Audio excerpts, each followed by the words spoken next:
দর্শক, আজকের ভিডিওতে আমি আপনাদেরকে এমন কিছু ব্যতিক্রম খাবারগুলো দেখাবো যে খাবারগুলো হয়তোবা আপনাদের মধ্যে অনেকেই আগে কখনো দেখেনি। ভিডিওটা খুব ইন্টারেস্টিং, পুরোপুরি দেখতে থাকুন।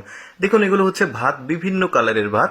এগুলো বিভিন্ন ফলের রস দিয়ে তৈরি করা হয়েছে। যেই ফলের রস যে কালারের, ভাতগুলো ওই কালারের আকার ধারণ করেছে। দেখতে পাচ্ছেন কমলা, ড্রাগন ফল, আরো বিভিন্ন রকম। তো ওই ভাতগুলো একটা বাটিতে নিয়ে এখানে বিভিন্ন রকমের অন্যান্য যে মিক্সিং মশলা রয়েছে সেগুলো দিচ্ছে। মশলা বলতে ওই যে মটরশুঁটি রয়েছে, কিশমিশ রয়েছে, বাদাম রয়েছে, কিছুটা মাংসের টুকরো রয়েছে, সস রয়েছে, আরো অন্যান্য সবকিছু একত্রিত করে, মানে খেজুর রয়েছে, মিষ্টি জাতীয় কিছু রয়েছে। দেখুন কত চমৎকার একটা খাবার তৈরি হলো।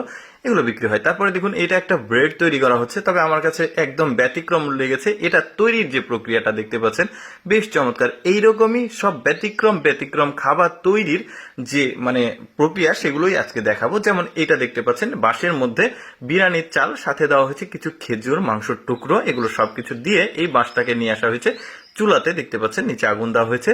সব বাঁশের মধ্যে যে বিরিয়ানি দেওয়া হয়েছে এমনটি না, কিছু বাঁশের মধ্যে ওই যে পায়েস দেওয়া হয়েছে, কিছু বাঁশের মধ্যে মাংস, চিংড়ি মাছ সব দেওয়া হয়েছে। মানে একটা নির্দিষ্ট প্যাকেজ আর কি। তো আপনি শুধু যে বিরিয়ানি খাবেন এমন তো তা না। আপনি অর্ডার করলে চিংড়ি মাছ অর্ডার করবেন, মাংস অর্ডার করবেন, তো সবগুলোই পাঁচটা বাসে একটা প্যাকেজ খাবার। দেখুন কি চমৎকার লাগছে খাবারটা দেখতে, চিংড়ি মাছ সাথে আছে। তারপরে দেখুন, এটা খুব